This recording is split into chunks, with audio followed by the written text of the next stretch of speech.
This isn't just any old honey, it's Manuka honey. And in its purest form, it can cost up to $99 per 100 grams. That's more than 100 times the price of normal honey. So why is it so expensive?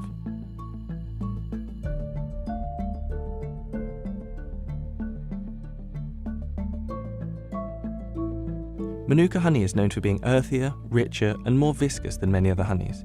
It comes from the nectar of the flower Leptospermum sciparium, also known as Manuka, which is only native to New Zealand.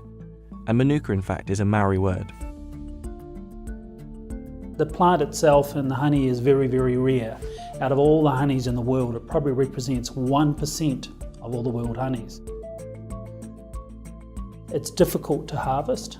It's only a 2 to 6 week harvesting period, and the flower is only open for 12 days. And in New Zealand we have wind and we have rain and all the rest of it. So there's a lot of luck involved in getting the bee, or a lot of effort from the beekeeper. And for some years there is no honey production for some beekeepers. And we have to go to the big extent also of using helicopters to collect this honey. Although Manuka bushes can also be found in Australia, New Zealand accounts for almost all of the world's production, with exports worth $204 million and expected to quadruple to $800 million by 2028.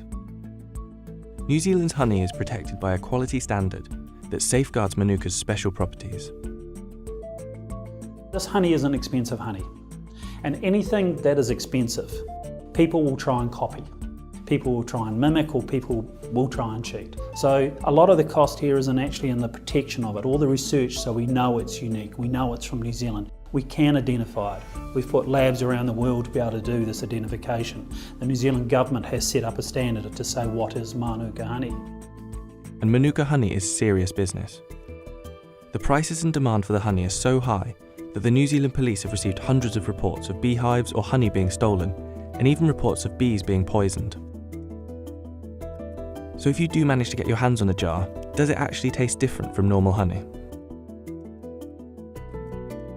Oh my god, that is delicious. The flavour is really strong. It's very thick compared to normal honey. It's got a kind of chestnutty flavour. It's not as sweet as usual honey. It's really smooth. And the taste is pretty similar to what I'm used to. The texture is really interesting. It's very, very thick, almost like creamy. Is Manuka honey really worth 100 times more than other honey? That's for you to judge. But what's for certain is that no other honey in the world is so rare and unique that it needs to pass by a lab before being sold.